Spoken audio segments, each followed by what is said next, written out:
beloved Boss Mike Cervera.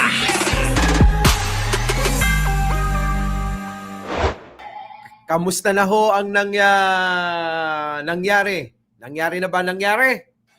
O wala pa rin nangyayari? O yan, mga kababayan ko, marami hong naghahangad, mga kababayan, na mapapagsak ngayong araw si Pangulong Bongbong Marcos. Pero nabigo, mga kababayan, lalong-lalo na si Chavit Singson.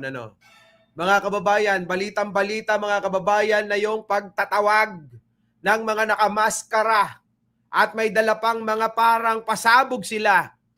Abay, kagagawan daw ni Chavit yan, mga kababayan, sa utos niya. Naku po, kinang-ina mo, Chavit.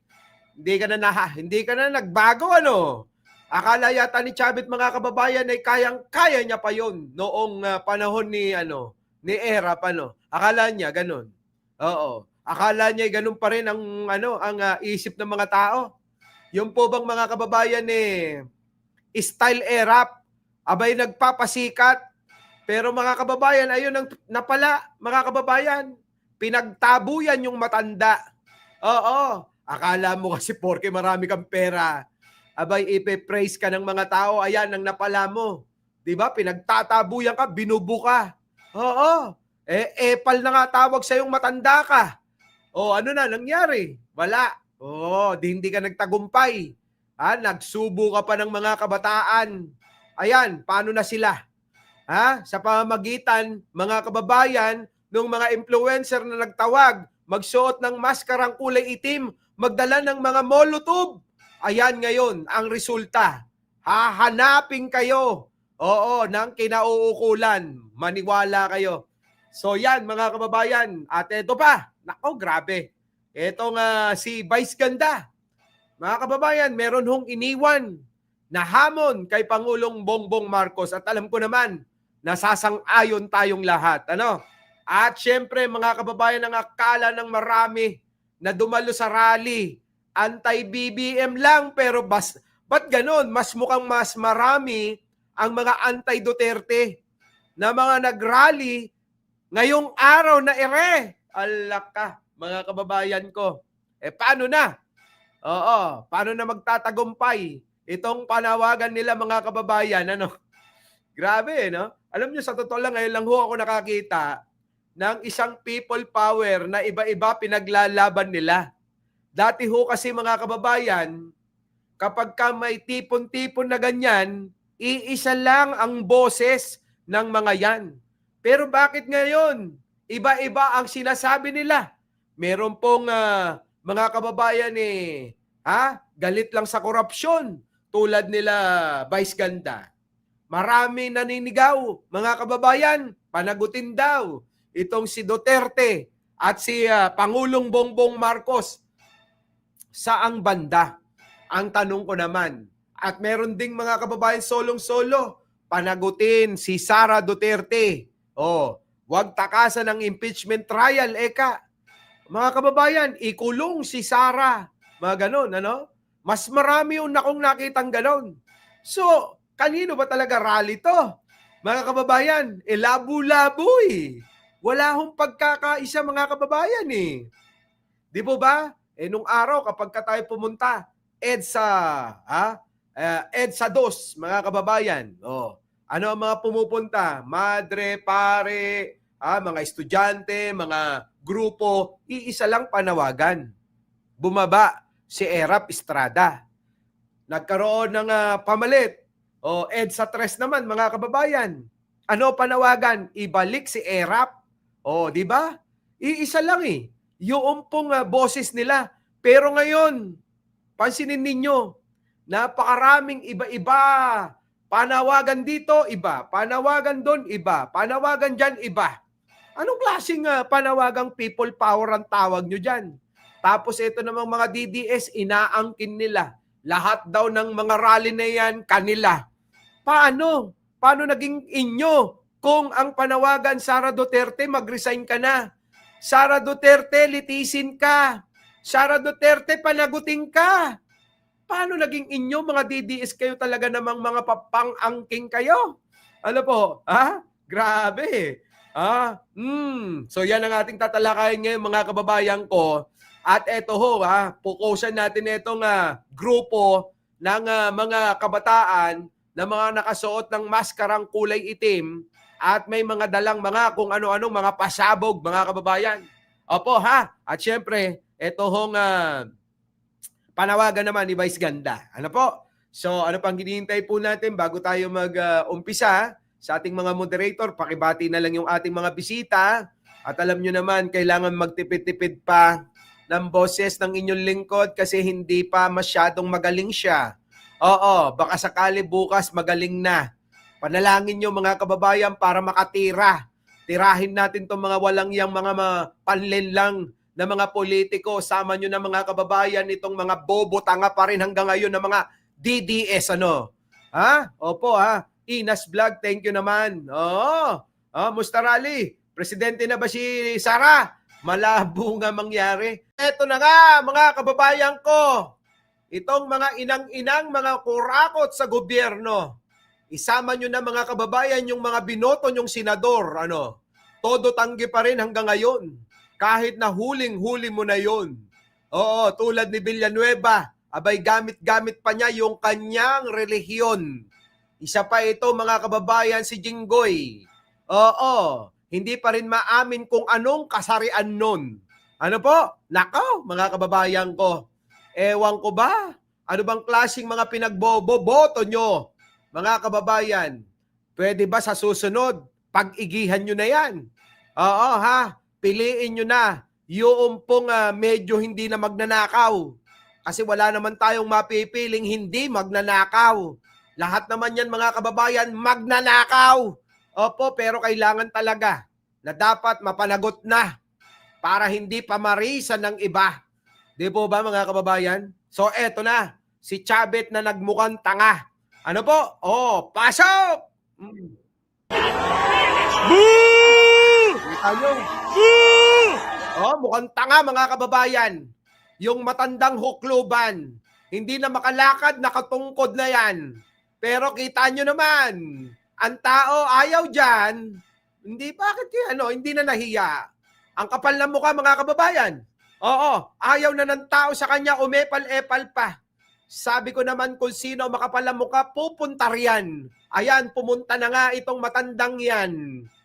Kahit na pinagbubo na siya, kahit pinagtatabuyan na, sige lang. Di ba? Ganyan, makakapal ang mga mukha ng mga tulad niyan. Tuloy. Tignan mo, tina-thumbs down mga kababayan. Ano? Boo! Boo!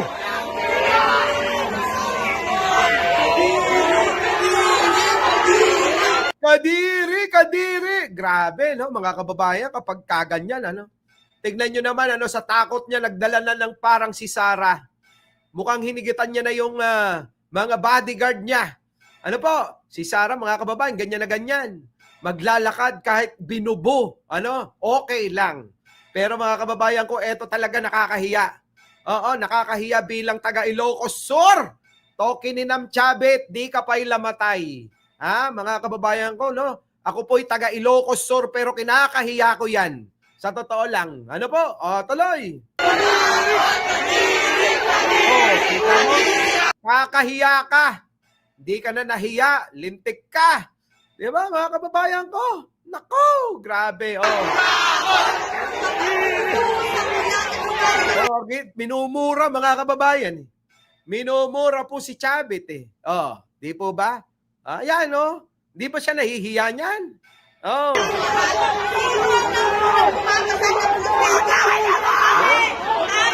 Buti nga hindi binabato Buti nga hindi nilulusob mga kababayan. Kung hindi mga kababayan, katapusan na lang matandang yan. Ay naku, sana Sana ganyan. Kung ginawa nilusob nyo na yan. Di sana nagpasalamat pa ang maraming tao sa inyo. Di ba? Kapal! Sobrang kapal mga kababayan. Alam nyo po ba? Merong si Jen ni-istorbo ko, biglang pumapasok, walang katok-katok Oh, eto na mga kababayan ko ha. Oh, isa pa. Isa pa ha. Oh. Tignan nyo mga kababayan. Oh, tignan nyo. Naglalakad, nagpakita mga kababayan na akala niya mga kababayan sikat na sikat pa siya. Naakala niya mga kababayan dahil siya pumondo sa mga rally ng iba. At tila ba sabi nga ng mga kakilala natin mga kababayan, si Chavit din ang pumondo sa mga nagwawalat nanununog ng kung ano-ano. Grabe, no? Talagang gusto ni Chavit, mga kababayan, magkagulo talaga, no? Dahil siguro, mga kababayan, gustong i-divert, gustong ilihis yung issue ng investigasyon ng ICI. Dahil nga po, malapit na pati yung kanyang baluarte iimbestigahan na. Pero ngayon na hindi kayo nagtagumpay, nako, yari kayo dyan. Maniwala ka. Oo, si Pangulong Bongbong tahimik na kumakana. Baka sa susunod, ikaw na yung pangatlong matanda. Pangatlong matanda na ipakukulong niya. Maniwala ka, Chavit. Oo, si Pangulong Bongbong tahimik lang yan. Hindi mo maaarok kung anong iniisip niyan. Magtataka ka na lang, nasa kulungan ka na. At dinadalaw ka na. Oo. Dinadalaw ka na ni Sarah. Oo, dahil baka sakali magsama kayong dalawa. Boo! Nakakahiya, putik, nakakahiya yung ganyan, ano? Yung binubuka. Oo.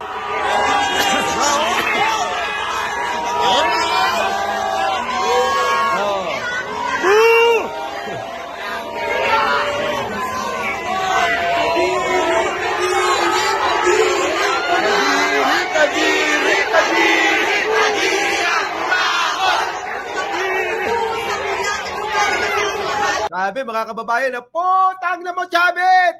Oh, di ba? Mga kababayan, nakakahiya yung ganyan. Hoy, sino ba yung mga anak nito? Hoy, pagsabihan niyo yung lolo nyo. Yung mga apo, pagsabihan niyo yung lolo nyo. Yung mga anak, pagsabihan niyo yung tatay nyo. Mangibabain. Apo, mangibabain. Kita mo, galit na galit yung tao kay Chavit, mga kababayan ko. Ang kapal kasi ng mukha, dumayo-dayo pa. Nagpakita pa mga kababayan sa rally ng hindi namang kasi kanya. Oo, ang rally niya mga kababayan para mailis niya yung pong mga nagwawala. Yung pong palawagan ng mga bata niya na tulad nila Boss Toyo na magsuot ng maskara at magdala ng mga molotov para pampasabog nila. Di po ba, hindi nyo ba napansin itong Boss Toyo at si Chavit laging magkasama? Kasi nga ho mga kababayan, alam nyo na. Oo, mga kababayan. Eto. Ano nangyari? Ganito, katindi. Yan. Tignan nyo ho mga kababayan kung gaano kabayolente mga bata niya. Bata ni Chavit mga kababayan, dahil sa panawagan ni Boss Toyo, eto ang resulta. Tignan nyo, yan o.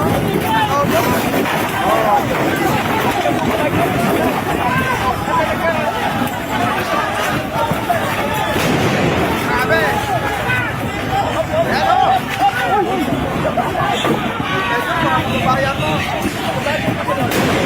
grabe, no, mga kababayan. Ang tindi talaga. Our beloved Boss Mike Cervera.